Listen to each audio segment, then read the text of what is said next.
Hello, I'm Erin Blaze. Welcome to The Truth About Real Estate. Today we're talking about how to get your home sold now, and my guests are Julie Shirey from RE/MAX Jefferson City and Rick Voss and Stacy Maddox from RE/MAX Boone Realty. Our first topic is how to get your home priced right. Do we want to chime in at any time? Yep, you can chime in at any time. All right. The best strategy for obtaining the most money is to price the property just a tad more than recent sales, and then just a tad less than those that are actively on the market. And this creates the illusion that the property is priced below market, which consequently creates interest, activity, and enthusiasm. So we stand a much better chance of obtaining a full price offer that way. But do you have any other suggestions on that as far as pricing it properly? I think that's perfect, and but how do you get to that price also? You know, as far as it seems like a lot of people, you know, kind of get an idea of what houses have sold for, or they hear what they've sold for, but they don't know whether there were selling concessions involved or inspection defects that were taken care of. All they see is the sale price. And so I think a lot of times, even though, and a lot of it's that the home seller gets is just word of mouth, as opposed to going in and actually seeing what houses in the neighborhood sold for. And then, and that's what realtors can do, is go into that database and get the prices that they actually sold for. But then you've got to go out and you can do the computer work, but then you've got to go out and do the leg work and go out and preview homes that are similar to what the home seller's house is. And it's really helpful sometimes to, find maybe the 4 or 5 houses that are the most similar to that house, and then get that home seller and walk them through those 5 houses, and so they can see exactly what the competition is and what those houses are sold at. And that seems to work real well for me. I like that idea, previewing the neighbors, or maybe homes that are in the neighborhood that are on the market, and then those that have sold, and then figure out the concessions that the sellers made. Yeah. And I always try and put myself in the place of a prospective home buyer. And even though, you might pull up properties that are in that neighborhood, and that might be what the appraiser uses for the appraisal on the property, I also try and look at, okay, if I'm buying a house, does it have to be within this 4-block area, or could it be in a similar area on the other side of town with good schools or comparable schools, or comparable distance to maybe downtown, or to where somebody might be working, or the university, or access to I-70 or 63 or whatever else. And then I check houses in those areas also, and see what they're priced at, and then put those into the mix. And then I usually also, after I've done that and I've got like 5 or 6 houses, I'll do a weighted average. Oh, okay. And so I'll add them all up, divide them by the number, get that average, and then I'll look at the ones that are most comparable, and then and they might be the one that's priced just a little bit higher or just a little bit lower. Right. And I'll add those in again. So if there were 5 houses originally, I'll find the 2 that I think are really the closest, and I'll add those in again. So now I've got 7, and then I divide by 7 and come up with that number. And that seems to Does that pretty well nail it? It does. It sounds like you're very thorough. Well, yeah, and the other thing is that when a buyer does come through, you've got all those printed out in the home book. So if they show up at the open house, they say, well, we're looking for something like this, but, we're still looking. I'll say, well, we looked at 15 houses, and here are 5 of them that are pretty close, and here they are right here. And then they just look through them, and then that narrows it down also. I'm sorry, do you take into consideration the average days on the market? Yeah, Okay, yeah, I do too. yeah, Do you weigh that as well? yeah, Average it out? yeah. Yeah, yeah. Okay. Well, the only other thing I could think of that I've just started recently doing is pulling up all the similar houses that are expired or that did not sell and see what those Right. prices are, because that'll give you the range that's too high and it's not going to sell. Because I think I don't know if it's the same in Jeff City, but in Columbia, houses usually sell within 5% of their asking price. Right, they do. So if your house is priced more than 5% more than it should sell for, chances are it's not going to sell. So that's something I've recently started doing, is just checking those expireds. Yeah. Oh, that's a good point about 5% more, yeah. It probably Is it won't. the same in Jeff City? Yeah, it is. It is 95%. All right, well, Well, and after those prices are, after we've done the statistical work, and then we've done the road work to look at the houses, then you kind of put it back in the seller's court, and you talk to the seller and find out what their motivating factors are for wanting to sell their house. Was it 2 years ago when they were thinking, well, gosh, let's put it on the market and see how much we can get for it. right. If we can get this price for it, yeah, we'll sell it. Everything's for sale at a certain price. Or and the market's not quite like that now. Right. So, and now are they moving to St. Louis or out of the area with a job and they've got to sell it pretty quickly?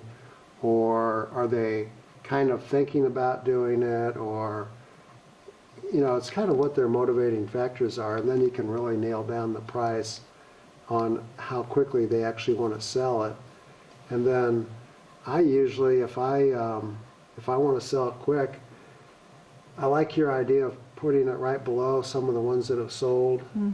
And, A little bit more than those that have sold, okay, but less than those on the market that are similar. Yeah. okay, Yeah, Yeah. so right in there to create that illusion that yeah, it's priced I think below I think that's perfect to put it, because if anybody's looking in that price range for that style of house, at least you know that your house is going to get shown. Right, And that's, right. Probably you're first. not going to Yeah, sell first. it unless it's being shown, so. Yeah.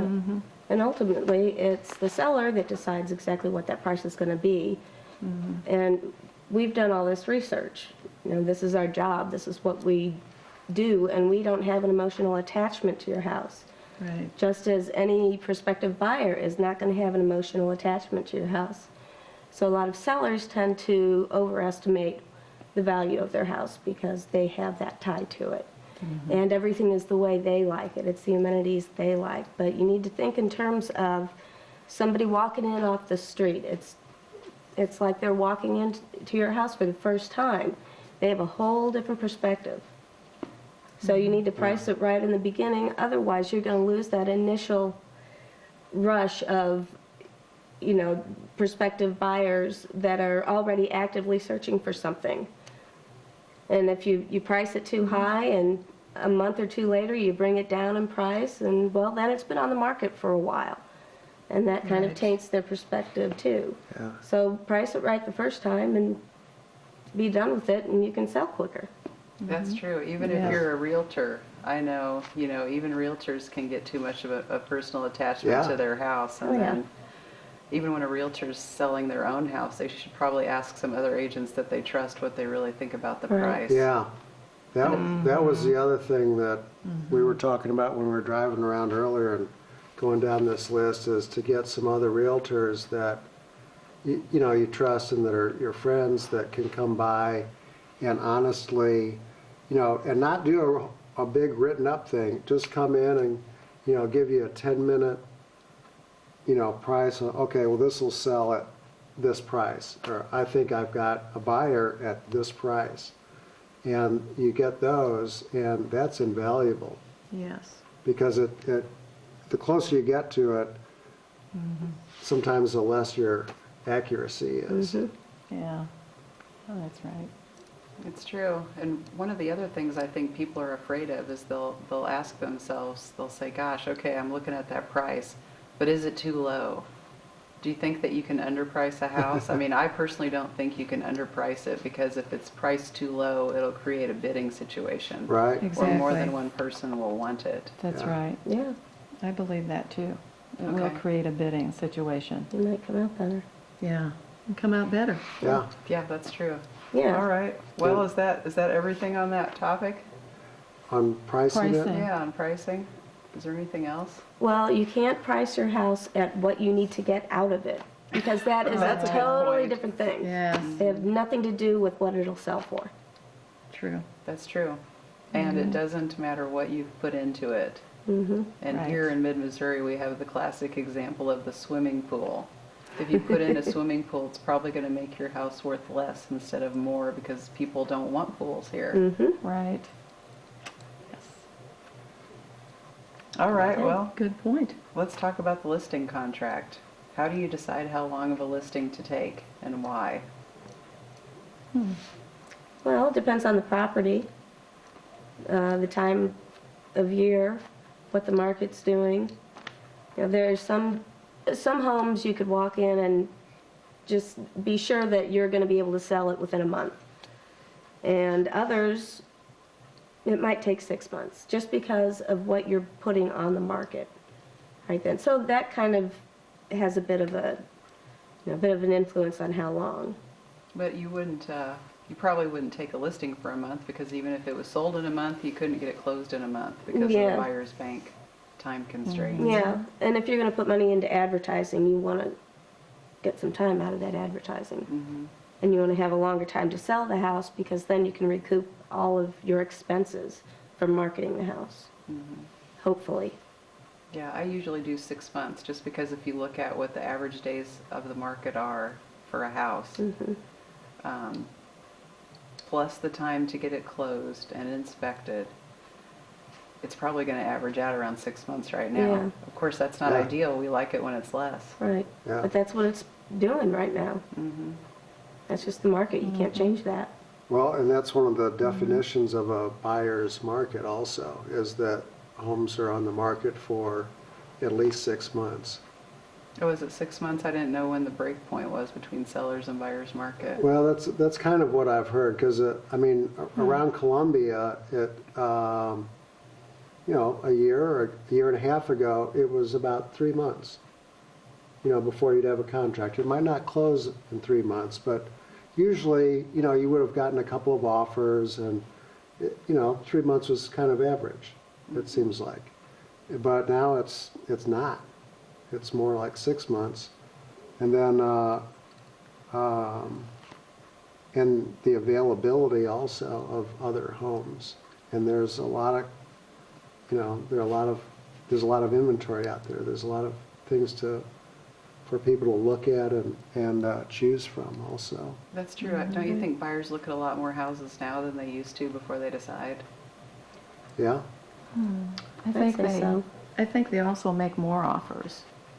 They look Yeah. at everything, Mm-hmm. and they'll make an offer on one property, and if they can't get it at the price they want to buy it, then they'll go to another property and make an offer until they Yeah. finally find. Right? Meanwhile, the Someone sellers who- have a Right. heart attack because they didn't get that buyer. Right. Right. Yeah. Right. Mhm. Yep. Yeah. Well, and if you look, I always tell a buyer, no matter what the house is listed for, if they, to make an offer on that house for what they would be excited to pay for it. And, if they're excited to pay for full price or more, they want that house and they don't want to lose it, to offer that amount for it and get it. And if they, after the buyers see a few houses, they get a feel pretty quickly on, what's worth what. Yeah, they do. And but I always tell them, I said, even if the house is priced here, if you would be excited to buy it for this price, that's a good offer. You never know what's going to happen. So Yeah. That's true, you might get lucky. you might get lucky. You might get the seller who thinks their house is overpriced and they jump at your, offer. Yeah. You don't get that very often, but Yeah. And I think that's another thing, going back to pricing it for sellers. And one of the things that sellers have to do with their homes is detach from their homes emotionally. They need to look at it like, hey, this is a business deal. This is dollars and cents. Exactly. It's not like, oh gosh, how are we gonna, what are the kids gonna think? And when they come back home and we're not here anymore, and it was worth, you can't bring all that stuff into it. Right. It's, you make the decision to sell it, and then from then on, it's a business decision. that's true. I just had a seller say, okay, the house is empty now, so it's a non-performing asset, just like any investment. Right. So Non-performing. I'm going to just price it, she decided to price it less than I recommended, and then it sold in the first week. But if you look at your house like a non-performing asset because you're Yeah. gone, then you're detached from it. Yeah. Yeah. If you're not detached, I don't think the house will ever sell. Right. Right. You've got to be moving, and mentally, it's like Kramer, in his mind, I'm already there in California or wherever he was going. And when you get your house ready to sell, you need to already be in that next house. That's true. Your seller created the enthusiasm, didn't she? Yeah, she. Priced I it was less. enthused. Yeah. Wow. Everybody was enthused. Yeah. 7 people looked at it immediately, and the first one bought it before anybody else could Yes. wait an offer. Yeah, they weren't going to There we risk go. losing that one. Yeah. Yeah. Yeah. Yeah. Now, did your seller wait for extra offers, or did she accept Oh, no. that first offer? No, she accepted it. She worked Okay. with it. That's another thing. People don't realize that usually the first offer you get, even if it's not what you want, work with that first person. Yeah. Because that's going to be the Right. best person to work with. The Right. first person, the person that's excited. Right. Well, and Yeah. that goes back to pricing it right again at the first. Yes. Is that all realtors have access to the MLS, the multi-listing system, and it's all on the web. And our clients, we set up on the web to get automatic emails of new listings or price changes. And when we first start working with clients that want to buy a house, we set them up on that system so that the first load that they get from the system has all the houses that, in the market area that fit those criteria. And then, okay, it's some work going through all those. But once you get through all those, and then they've done the curb test, they've driven by the houses and looked at the ones and picked out the ones they actually want to see on the inside. And then you go out there, you set the appointments, you go through all those, and then, and they still haven't found the perfect house. Then they're the experienced, they're the prime buyers, and as soon as a new house comes on the market, your client, our client, whoever's client, as soon as it comes on the market, that email goes out to that person, and they've already gone through the whole list. They know what's out there. They're checking the new stuff. And if it's priced right, and if it's clean, and it's ready to go, it's a sale. Yep. Yep. That's true. They're on the phone to Yeah. you, to their agent before the agent even knows that that listing is on the market. Yeah. Yeah. And they won't, no, you would think, even if a price reduction generates another email to that client, maybe it was reduced, 2 or 3%, something like that, the client will actually see that picture of that house, and they might think, oh, that's just a email, and they won't recognize that, now there's a carpet allowance, or now it's $2,000 or $3,000 or less, or whatever else. So you really need to get them that first time through. Right. Yeah. So, Which again goes back to pricing it, right? Goes yeah, back to pricing. Yeah. And that's another seller tip. When you put your house on the market, that day you need to have it looking like Yeah. prime, because Right. those first pictures that Right. your realtor gets, Right. those are going to be making an impression not just on the realtors in that office, but hundreds of people that are going to get that email. Right. If your realtor comes over and lists the house and it's a mess, and you say, oh, could you come back in a few days and take pictures?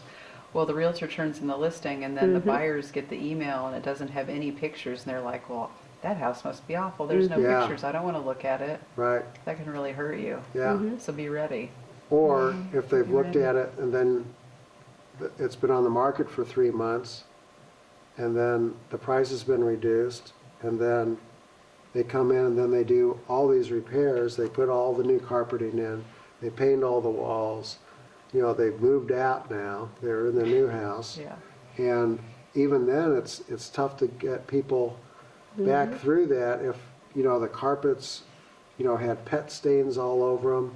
In their mind, or in their notes, they've marked, that house is a dog. Right. And they're not gonna go back. Yeah. That's true. Yeah, that's right. All right. And not only that, but if you don't have your house completely ready and priced right from the get-go, you're going to keep paying mortgage for the next 6, 7, 8 months, whatever, Right. until a buyer does come along. So it's actually a whole lot cheaper, and you come off better financially if you just do it right the first time. Right. Right. That's true. And some people are in a big rush to get their houses on the market. They want to sign the papers and then the next day have all the pictures in. And that's not such a good idea, really, because you could go ahead and do the inspections, go ahead and pay $300 or $400 to have all the inspections done, and then you've got pictures and you've got this whole document, this little notebook that shows, everything that about the house, the water, the electrical systems, the roof, the foundation, if there are termites, if there's radon, if there's, anything wrong with it. And you can at least go through and mark it, yes, this is fixed, or we're working on it, or whatever else. And then the buyers don't think that they're buying a pig in a poke. They just don't know what they're getting. And if that's all up front, that really exudes honesty and fair play too, and that's what people are looking for. Oh, yeah.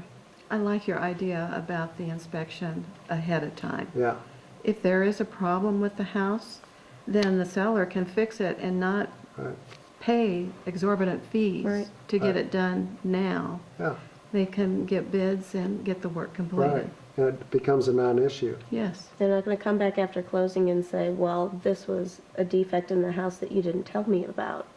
Right. And now I need you to pay this $5,000 bill Right, because you did not Right. disclose this problem. right. That's true. So- That brings up something else we were going to talk about, and that's the home warranties. Yeah, I had a situation. I always buy a home warranty if I sell a house, and I had a situation where I bought a house, an older house, and fixed it up, and it needed a lot of work. I got the foundation fixed, put a new roof on it, put in a new furnace and central air, got the floors refinished, cleaned it, painted it, worked on the yard, and put a new kitchen in it. And I got it inspected, and the plumbing and the electrical was fine, so I was thinking, there's nothing else that can go wrong with the house. But the people that bought it, I knew that they were completely emptying their savings account to buy the house. So I thought, gosh, if something does go wrong, it's going to be really bad. So they didn't ask for a home warranty, and I bought it for them. And they moved in the house, and within a week, they had a busted sewer line. Ooh. And it was a huge problem. And I ended up, paying the deductibles, but because it happened right after closing. And the home warranty companies do charge deductibles. But the home warranty paid for all the rest of the work. And I'm sure Oh, yeah, that's huge. if I wouldn't have had that Yes. home warranty, I knew the people. It not only would it have ruined the friendship, I mean, the people probably would have sued me. It would have been such a huge problem. But that home warranty really saved me, and I really think any seller Yeah. that's selling a house should very seriously consider the home warranty. Well, and not only that, Okay. but if you buy the home warranty, when you list the property, you get, the seller gets coverage under that home warranty for free, because the seller doesn't pay for the home warranty until the house closes. That's true. And so, it seems like whenever you put your house on the market, all of a sudden, the AC goes out, or That's the true. water heater goes out. Right, because the house is mad that you're Yeah. selling it. Yeah, It has an Yeah. emotional attachment to you, too. That's right. That's what it is. and for a $90 deductible or a $50 deductible on a home warranty that covers you while you're having it on the market to sell, I mean, that's great. Yeah. And especially if it's a change of season. It seems like things go out, like right now, or, in the next couple of months. Reed Heating and Cooling is going to get a lot of calls for air conditioning units that aren't coming up and cooling their houses down.